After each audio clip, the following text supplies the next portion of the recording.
1월 25일 하늘에서 내리는 일용할 양식 하나님의 말씀은 민수기 21장 21절에서 26절까지 말씀입니다. 이스라엘이 아모리 왕 시온에게 사신을 보내어 이르되 우리에게 당신의 땅을 지나가게 하소서.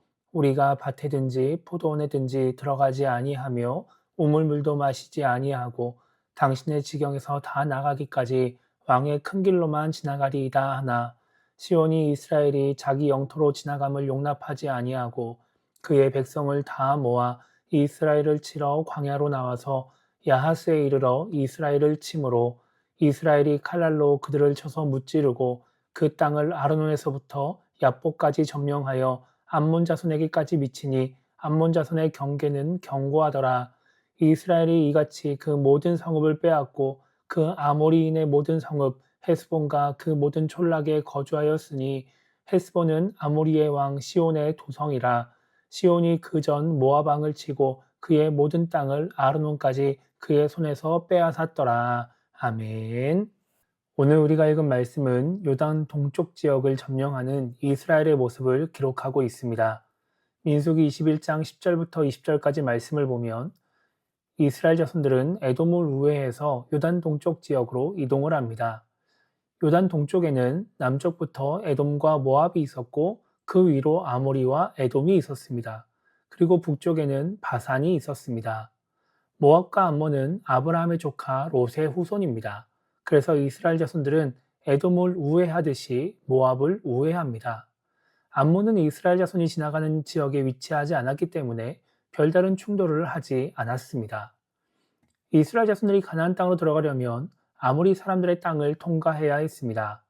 아모리는 가나안 땅에 사는 7민족 중의 하나로서 이스라엘이 끊어내야 하고 쫓아내야 하는 사람들이었습니다. 그런데 이 아모리 사람들은 요단 서쪽의 가나안 땅에만 살고 있는 것이 아니라 요단 동쪽에도 살고 있었습니다.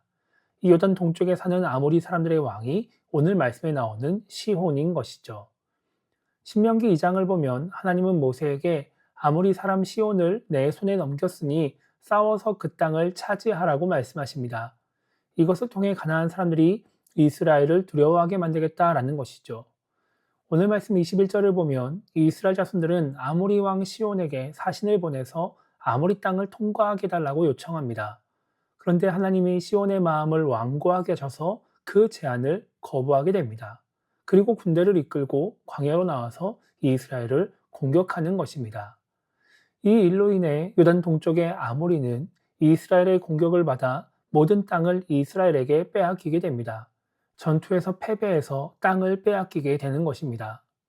그리고 이스라엘이 요단을 건너기 위해서 북쪽으로 더 올라가자 이번에는 바산의 왕인 옥이 군대를 이끌고 내려와서 이스라엘과 싸웁니다. 그러자 하나님은 모세에게 바산 왕과 그 군대와 그 땅을 넘겨주겠다고 말씀하시면서 이스라엘은 바산 땅까지 정복을 하게 됩니다. 오늘 말씀을 통해 우리가 생각해 봐야 하는 것은 욕심의 결과입니다. 하나님이 시온의 마음을 완고하게 하셨다고 해도 결국 결정은 사람의 몫입니다. 왜냐하면 하나님은 사람을 조종하시는 분이 아니기 때문입니다. 시온은 이스라엘을 공격하면 얻을 것이 있다고 생각했을 것입니다. 사람이 많았기 때문에 노예로 삼을 수 있다고 생각했을 수도 있고, 금은 보화도 많고 가축들도 많았기 때문에 이스라엘을 공격하면 얻을 이익이 많을 것이라고 생각했을 수도 있습니다. 바산의 왕 옥도 마찬가지입니다. 자신들의 남쪽에 있던 나라가 멸망했습니다. 그러면 이스라엘만 물리치면 그 수많은 전리품을 얻을 뿐만 아니라 시온이 다스리던 땅도 차지할 수 있다라고 생각을 했을 것입니다. 아모리의 왕 시온이나 바산 왕 옥이 이성적으로 생각했다면 이스라엘을 공격할 필요가 없는데, 공격할 생각을 하지 못할 수 있는데 굳이 먼저 공격을 한 것은 이런 욕심 때문이라고 생각할 수밖에 없습니다. 그런데 그 욕심을 부려서 그 욕심 때문에 모든 것을 잃어버리게 되는 것입니다. 우리는 욕망과 욕심을 헷갈릴 때가 많이 있습니다.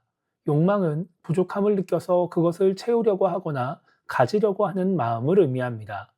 이런 마음이 우리에게 동기부여가 되기도 하고 또 무언가를 할 수 있는 힘을 주기도 합니다. 그런데 욕심은 분수에 넘치게 탐을 내는 마음입니다. 이미 충분히 가지고 있으면서 더 얻으려고 하는 것이죠. 그래서 더 가지려고 하다 보니까 무리한 행동을 하게 되고 그래서 오히려 가진 것을 잃어버리게 되기도 합니다.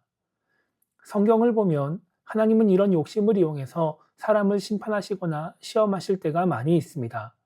명확하게 욕심을 사용했다라는 말씀이 나오지는 않지만 그 욕심을 이용하는 것처럼 보일 때가 많이 있는 것입니다. 그래서 우리는 우리 안에 있는 욕심을 버리려고 애를 써야 합니다. 그 욕심이 내가 가진 것을 잃어버리는 계기가 되지 않도록, 하나님이 나를 심판하시고 나를 시험하시는 도구가 되지 않도록 해야 하는 것입니다. 그렇게 우리 안에 있는 욕심을 버리거나 욕심이 나를 주관하지 못하게 될 때 우리는 평안과 기쁨 가운데 살아가게 되는 것입니다. 그래서 오늘 하루를 시작하며 우리가 이렇게 기도했으면 좋겠습니다. 욕심을 부려서 지금 나에게 주어진 것을 잃어버리는 신앙인, 그 욕심으로 인해서 하나님의 심판을 받거나 시험을 받는 그런 신앙인이 되지 않게 해달라고 기도했으면 좋겠고요. 더 많은 것을 얻으려고 하기보다 주어진 것에 감사할 줄 아는 신앙인, 부족한 것이 있더라도 때에 따라 도우시는 그 하나님의 은혜를 누리며 살아가는 그런 신앙인이 되게 달라고 기도하며 오늘 하루를 시작했으면 좋겠습니다. 그렇게 기도함으로써 감사와 기쁨이 넘치는 삶을 살아가는 우리 모두가 되기를 주님의 이름으로 축복합니다.